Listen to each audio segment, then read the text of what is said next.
In this video we will going to talk about the RDDs. So data frame and RDDs behave differently. Okay, in what sense we will going to see in this video. Okay, so what I'm doing is I'm just trying to load this 2.csv file. It is nothing but few data related to the countries, okay, and what you will say, gender and population data, okay, 2.csv. And if it is success, then I am returning the RDD, otherwise I am exiting from the code, okay, and I am collecting. So if we look at with my previous videos, let's talk about the jobs, number of jobs.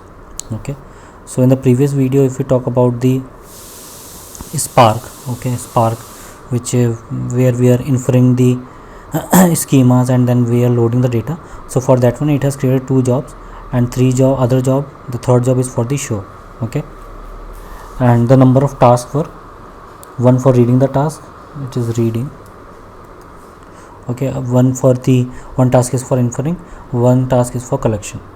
But if you look at this RDDs, okay, so let's quickly let me talk about that first and then I'll show you.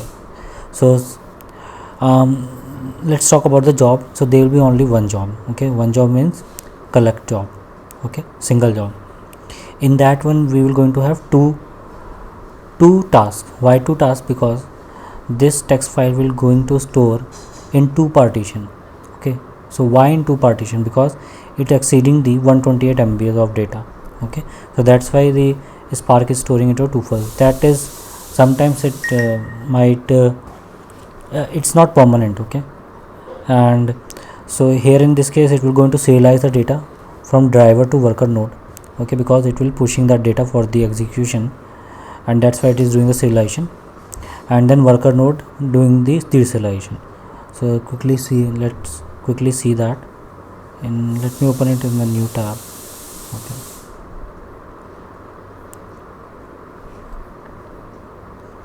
So we are in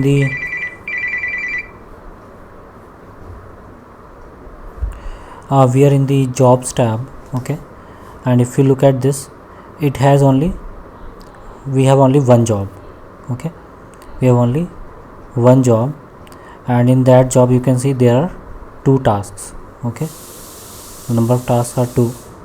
So that's this is what I have told you, that it will going to split into 2 files, okay. So let's click on the stage, okay. So process level 2 and DAG, if you see, this is a text file 2.csv, okay. So I'm selecting all. So here you will see there are 2 partitions, okay. First partition, this one where the deserialization happened and again the deserialization happened. So this is when the driver node send the data to the worker node, okay, for the execution, and worker node then executed it, okay. So if you look at this one, on heap and off heap memory, on heap is around 1 you will call it 1 MB, and this is 44 MB of heap, okay. 1 GB is allocated to the on heap memory, and oops,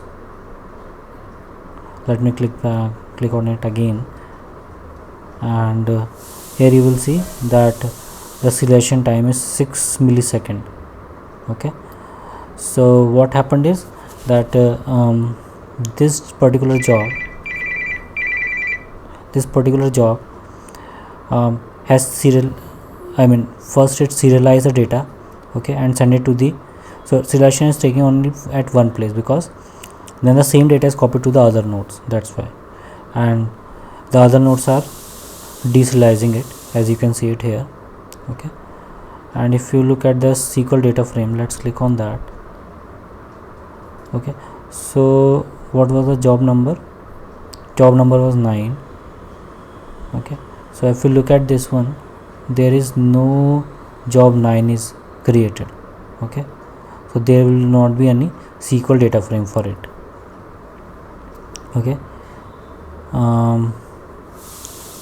Yeah, so that's pretty much, and let's quickly go to the executor tab.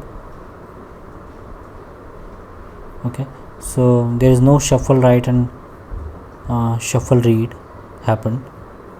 Okay, yeah, so that's all for this video. We're going to see other things, repartitioning, on the next video for the in RDDs.